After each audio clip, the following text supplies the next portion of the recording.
Join with Medha Language Theatre for spoken English and personality classes. For more details, contact us. ఎట్టెట్టా అనితక్క ఏంది నీ తిక్క అర్థమవ్వట్లేదా? ఓసారి ఈ video చూడండి. 100, 350, 700 యాలం పాటలు పాడుకుంటున్నారు. అర్థమవుతుందా? ఓసారి వినండి. వినాయక చవితి సంబరాలకి కానీ వినాయక చవితి పండగకి కానీ ఎక్కడ ఎటువంటి ఇబ్బందులు లేకుండా చూసుకునే బాధ్యత కూడా మేము తీసుకుంటున్నాం. అలాగని బియాండ్ దట్ రోడ్ల మీద పెట్టేది అవన్నీ కూడా ఒకసారి పర్మిషన్స్ ఇచ్చేటప్పుడు ప్రతి ఒక్కరు కూడా చూసుకుంటారు. ఎక్కడా కూడా సామాన్యమైన ప్రజలకి కానీ ప్రజలు కూడా ఎటువంటి ఇబ్బందులు కలగకుండా చూసుకునే బాధ్యత కూడా ఈరోజు మేము తీసుకుంటాం. ఉంటుందండి. వాటికి కూడా ఏంటంటే మైక్ పర్మిషన్ ఒకవేళ కావాలనుకోండి ఎన్ని రోజులు మైక్ పెడతారో చూసుకుని దానికి ఒక 100 రూపీస్. హైట్ని బట్టి height above 3 feet to 6 feet అనుకోండి, దానికి ఏంటంటే ఈకో ఫ్రెండ్లీ 350 రూపీస్. అలాంటివి మనకి హైట్ అబౌవ్ 6 feet అయితే 700 రూపీస్ పర్ డే. అలా ఒక ఫీజ్ స్ట్రక్చర్స్ ఉన్నాయి. ఆ చలనాలు కూడా మన దగ్గరలో ఈ సేవా కేంద్రాల్లో కట్టుకుని ఆ చలనాన్ని కూడా అప్లోడ్ చేసేసుకుని ఇమీడియట్గా వాళ్ళ ఎన్ఓసి తీసుకొచ్చుకోవచ్చు. సేఫ్టీ మెజర్స్ విషయంలో ఎక్కడ కూడా కాంప్రమైజ్ అయ్యే ప్రసక్తి లేదు. ఇప్పుడు నేను మాట్లాడబోయే టాపిక్ అయితే చాలా మందికి కోపం తెప్పిస్తుంది. ఎస్పెషల్లీ ఏంటంటే పొలిటికల్ పార్టీ వాళ్ళకి కోపం తెప్పిస్తుంది అనమాట.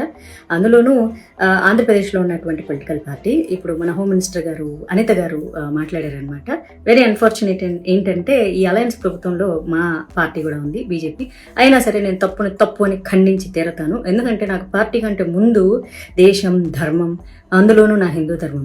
నా తెలియగలుగుతాను, ప్రతి వాళ్ళకి హిందూ పండుగల మీద పడి ఏడవడమే తప్ప ఇంకా వేరే పని లేదా? ఏమ్మా అనిత గారు, ఏంటమ్మా పాటలు గణేష్ మండపాలలో పెడితే 100 రూపాయల, అడుగుకి 350 రూపాయల ఎకో ఫ్రెండ్లీ గణేషకి? ఓ పని చేయండి. మామూలుగా మనకి చాలా మంది చనిపోతూ ఉంటారు రోజుకి, వాళ్ళ మీద అంతో కొంత చిల్లర చల్లుతూ ఉంటారు. సో మీరు చెప్పండి, ఇది కొంచెం చిల్లర కాదు, ఇట్లా ఇంత 1 కిలోమీటర్కి అయితే 100 రూపాయలు చల్లండి, అట్లా 2-3 కిలోమీటర్లు అయితే 350 రూపాయలు చల్లండి, మేము ఏరుకుంటాం, వచ్చి మా స్టాఫ్ని పంపిస్తామని పెట్టండి. చాలా బాగుంటుంది. మనకి ఏదైనా కష్టం వస్తే భగవంతుడు చూసుకుంటాడంట. ఆ భగవంతుడికే ఈరోజు కష్టం పెడుతున్నారు మీరు. ప్రతి ఒక్కళ్ళకి హిందూ పండుగలు వస్తే చాలు. అసలు మీకు ఎందుకు ఇంత కడుపు మంట? అసలు మాకు నిజంగా అర్థం కాదు. ఇదే రూల్ మీరు క్రిస్టియన్స్కి పెట్టండి, ఇదే రూల్ మీరు ముస్లిమ్స్కి పెట్టండి, తర్వాత హిందువులకు కూడా పెట్టండి. మేమేమేమి అందరికీ సమానంగా రూల్స్ పెట్టండి. రోజుకి 5 సార్లు నమాజ్ చేస్తూ ఉంటారు కదా, వాళ్ళకి ఎప్పుడైనా రూల్స్ పెడతారా? మరి వాళ్ళకు కూడా నమాజ్కి 100 రూపాయలు అని పెట్టాలి కదా. గణేష్ మండపాల దగ్గర సాంగ్లకి 100 రూపాయలు ఏంటి? లేకపోతే క్రిస్టియన్స్ అర్ధరాత్రులు కూడా పెడుతూ ఉంటారు కదా. నేను ఎవరిని కించపరచట్లేదు, ఇక్కడ గుర్తుపెట్టుకోవాలి. యాప్లో మనం తిట్టడానికి రెడీ అయిపోతుంటారులే కానీ ఆయన భగవంతుడికి బోల్డని కష్టాలు వచ్చాయంట, ఓడి మాదిరిలతో కష్టాలు వస్తే ఏంటి, మీరు తిడితే ఏంటి, నాకేమది? వాళ్ళకు సేమ్ రూల్స్ అప్లై చేసి మాకు కూడా సేమ్ రూల్స్ అప్లై చేయండి. మేము వేస్తాం, చిల్లర వేస్తాం. ఏముంది, ఎంతో మందికి అన్నదానాలు చేస్తూ ఉంటారు హిందువులు. ఎంతో మందికి ప్రతిరోజు మండపాల దగ్గర బోల్డ్ అన్ని ప్రసాదాలు, లేకపోతే ఇంకోటి. అసలు మా పండగలంటేనే 10 మందిని బతికించడానికి ఉండేటటువంటి వ్యవహారం అది. ఒక వినాయక చవితి వస్తే మండపాలు వేసేటోళ్ళు ఏంటి, మట్టి బొమ్మలు తయారు చేసేటోళ్ళు ఏంటి, అసలు ఒకటేంటి అరటి ఇవి అవ్వచ్చు, పత్రం అమ్ముకునేటోళ్ళు కావచ్చు, పూలు పళ్ళు, ఎన్ని వ్యాపారాలు బతికిస్తూ ఉంటారు హిందువులు. అట్లాంటిది మీ మొహాన చిల్లరేయడానికి మాకేముంది? మేము దాని బిచ్చం వేస్తాం. మేము కావాలంటే మండపాల దగ్గర మీరు వచ్చి అడుక్కుంటున్నారు. యాక్చువల్లీ చెప్పాలంటే టు బి ఆనెస్ట్లీ 100 రూపాయలు 350 రూపాయలు అని చెప్పి అడుక్కి 350 రూపాయలు మీరు బిచ్చం అడుగుతున్నారు. మేము బిచ్చం వేస్తాము. ఏముంది?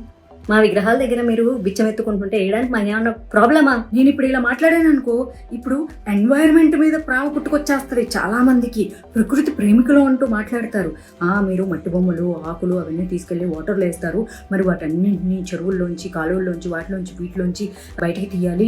వాటికి ఎంత శ్రమ అవుతుందో తెలుసా, ఎంత పాడైపోతుందో తెలుసా, ఎన్వైరన్మెంట్ ఎంత నాశనం అయిపోతుంది. అట్లీస్ట్ ఇలాంటి రూల్స్ అన్న పెడితే సో అప్పుడైనా కేర్ఫుల్గా ఉండేసేసి తక్కువగా వాడతారు, పెద్ద విగ్రహాలు చేయడం మానేస్తారు. అలా అని చెప్పేసి విగ్రహాలు చేసే వాళ్ళ కడుపుల మీద కొట్టడానికి ఎన్వైరన్మెంట్ పేరుతో మేము చాలా సిద్ధంగా ఉంటాము.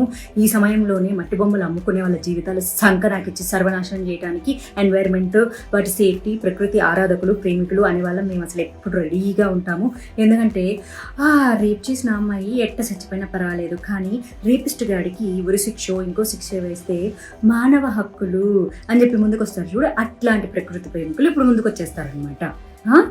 అంతే మీరు ఏదంటే అది కరెక్ట్. దానగుణం చేయడంలో హిందూ దేవాలయాలు కానీ హిందూ పండుగలు కానీ ఫస్ట్ నంబర్ 1 ఉంటారు. చిన్న పిల్లలు కూడా వాళ్ళ కిడ్డీ బ్యాంకుల్లో పెట్టుకుంటారు, పిగ్గీ బ్యాంక్స్. అవి కూడా పాలగొట్టి తీసుకొచ్చి కావాలంటే ఇస్తారు, మీ మహాన పడేస్తారు డబ్బులు, అదే ఉంది. కాకపోతే అందరికీ సేమ్ రూల్ అప్లై చేయండి. మీరు ఇలాగ ఇన్నిసార్లు మైకులు పెడితే, లేకపోతే పొగులు మధ్యాహ్నము సాయంత్రం అర్ధరాత్రి పెడితే ఇగో ఇంత డబ్బులు కట్టండి అని రూల్స్ పెట్టండి. అందరికీ రూల్స్ పెడితే మేము కూడా ఒప్పుకుంటాము. మీరు అడుక్కుంటామంటే చెప్తున్నా కదా, అయ్యయ్యో మా ఇంట్లో పనిచేసేటోళ్ళు, మా దగ్గర వాచ్మెన్లు, లేకపోతే చిన్న చిన్న పిల్లలు అందరూ తీసుకొచ్చి మీ మొహం డబ్బులు పడేస్తారు. ఇప్పుడు కాలుతుంది కదా మీకు, సిగ్గు శరం. ఎప్పుడు చూడు ఆ ఎండోమెంట్ డిపార్ట్మెంట్ నుంచి వచ్చిన కోటాను కోట్ల రూపాయలు మీ పర్సనల్ అవసరాలకు, ఆస్తులకు, దేవుడి ల్యాండ్లు అమ్మేసుకుంటూ ఉంటారు, దేవుడి నగలు అమ్మేసుకుంటూ ఉంటారు, ఎవరెవరో ఇచ్చిన కిరీటాలు అన్నీ అమ్మేసుకుంటూ ఉంటారు, గుటుక్కు శ్వాహాలు చేస్తూ ఉంటారు. అయ్యి సరిపోనట్టు సిగ్గు లేకుండా దుర్గా నవరాత్రులు వస్తే, వినాయక చవితి వస్తే దీనమ్మ సిగ్గు శరం మానం అభిమానం రోషం పౌరుషం లేకుండా ఒక మినిస్టర్, హోమ్ మినిస్టర్ గారు అయ్యుండి కూడా ఏవో మరి మీకు చంద్రబాబు నాయుడు గారు సలహా ఇచ్చారు, మరి దీని మీద పవన్ కళ్యాణ్ గారు పర్వాలేదు మనకు డబ్బులు వస్తున్నాయి మన పోలీస్ డిపార్ట్మెంట్కి, ఈ 10 రోజులు ఎక్స్ట్రా డ్యూటీ చేసినందుకు నెక్స్ట్ మంత్ వచ్చేటటువంటి దసరా పండుగకి, దసరా బోనస్లకి శాలరీల కింద పనికొస్తుందేమో, హిందువులొక్కళ్ళే దానం చేస్తారు అని చెప్పి మరి అనుకున్నారో ఏమో మరి నాకు తెలీదు. ఇప్పుడు నన్ను Pawan Kalyan fans, Chandrababu Naidu fans, TDP fans అందరు వేసుకుంటారు. సిగ్గు శరం. మా బీజేపీ కూడా అలయన్స్ ఉంది ఆంధ్రప్రదేశ్లో. అయినా సరే చెప్తున్నా కదా, దేశం ధర్మం తర్వాతే పార్టీ. మా బీజేపీ ఎప్పుడేం చెప్తుందో తెలుసా, నేషన్ ఫస్ట్, పార్టీ నెక్స్ట్. అందుకే ఐఎమ్ టాకింగ్ అబౌట్ నేషన్. ఈ నేషన్లో హిందూ ధర్మం నిలబడాలి. మీరు అడుక్కోండి, వినాయక చవితి వస్తుంది మాకు చందాలు ఇవ్వండి, మా పోలీసులను ఎక్స్ట్రా కాపలా పెడుతున్నాము, వచ్చే నెల మళ్ళీ దసరా వస్తుంది, నవరాత్రులు వస్తాయి, దసరాకి బోనస్లు అడుగుతారు, మేము పేదోళ్ళము, మేము పోలీస్ డిపార్ట్మెంట్కి డబ్బులు ఇచ్చుకోలేకపోతున్నాము, దయచేసి చేతులు చాపి అడుక్కుంటున్నాము, మీరు దానం చేయండి అని అడగండి. హిందువులు కోటాను కోట్ల రూపాయలు దానం చేస్తారు తెలుసా, కోటాను కోట్లు, 100, 350 కాదు. ఒక్కొక్కరు కావాలంటే పేదోళ్ళు కూడా కూలికి వెళ్ళి ఆ రోజు కూలీ డబ్బులు 500, 600 తీసుకొచ్చి మీ మొహాన్ని పడేస్తారు. బతకండి అలాగా, అడుక్కోండి. కావాలంటే మినిస్టర్లు అందరూ వచ్చి ప్రతి పండక్కి వచ్చేసి ఆంధ్రప్రదేశ్ ప్రజలారా, హిందువులారా మాకు ఇట్ట డబ్బులు ఇవ్వండి అని అడుక్కోండి. కోట్ల రూపాయలు ఇట్ట ఇవ్వకపోతే నన్ను అడగండి, ఇస్తారు. మా హిందువులందరూ దానగుణం కలవాళ్ళు.